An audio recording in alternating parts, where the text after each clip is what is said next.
اب اگر وہ تسبیح کرنے والوں میں سے نہ ہوتے فلولا انہ کان من المسبحین للبث فی بطنہ الی یوم یبعثون، تو قیامت کے دن تک اسی مچھلی کے پیٹ میں رہتے. بہت بڑا سبق ہے اس میں. کیا کہ اس تسبیح کی وجہ سے وہ مچھلی کے پیٹ سے نکلے، مصیبت سے نجات پائی. کیا ہے تسبیح؟ لا الہ الا انت سبحانک انی کنت من الظالمین. ایک طرف اللہ کی پاکی بیان کی، دوسری طرف اپنی غلطی کا اعتراف کیا. تو اللہ سبحانہ و تعالیٰ نے ہمیں خبر دی ہے کہ وہ وہاں تسبیح کر رہے تھے، وہ نماز نہیں پڑھ رہے تھے وہاں، یا کچھ اور نہیں کر رہے تھے، تسبیح کر رہے تھے، کیونکہ مچھلی کے پیٹ میں اور کیا کر سکتے تھے. اور یہ تسبیح کرنا ہی ان کی نجات کا سبب بن گیا. تو یاد رکھیے، انسان کا نیک عمل اس کے کرنے والے کو اٹھا کھڑا کرتا ہے. خوشحالی میں کی ہوئی عبادت تکلیف میں کام آتی ہے.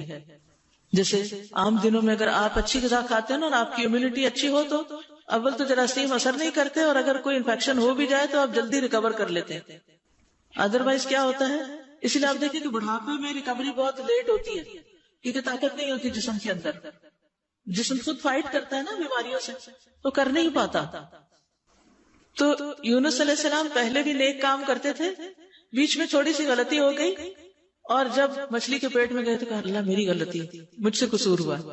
تو اللہ تعالیٰ نے ان کی سن لی.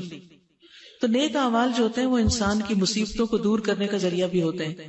یاد کریے ان 3 لوگوں کا قصہ جو ایک سفر پہ جا رہے تھے، بارش ہوئی تو ایک غار میں چلے گئے، اور اتنے میں کیا ہوا، پتھر اوپر سے آ کے گرا اور دہانا بند ہو گیا اور وہ اندر قید ہو گئے. تینوں نے زور لگایا، پتھر ہلنے کا نام نہیں لے رہا تھا. اب موت یقینی تھی تو انہوں نے کیا کرنا شروع کیا، دعا کرنی شروع کی. دعا کیسی کی؟ اپنے نیک عمل کو وسیلہ بنا کے، اللہ میں نے جو یہ اور یہ کام کیا تھا اس کی وجہ سے میری اس مشکل کو آسان کر دے. اسی لیے جب آپ چاہیں کہ آپ کی کوئی مشکل آسان ہو، ایک طرف تسبیحات، دوسری طرف صدقہ خیرات، اور ساتھ اس کی دعا. اور انہوں نے دعا کس طرح کی؟ حدیث میں آتا ہے اللہم ان کنت تعلم انی فعلت ذالک ابتغاء وجہک فافرج عنا. اے اللہ اگر تیرے نزدیک یہ کام میں نے تیرے چہرے کی خاطر کیا تھا، خالص نیت سے کیا تھا، تو اس کی وجہ سے اس چٹان کو آپ ہٹا دیجئے. چنانچہ وہ چٹان ہٹا دی گئی.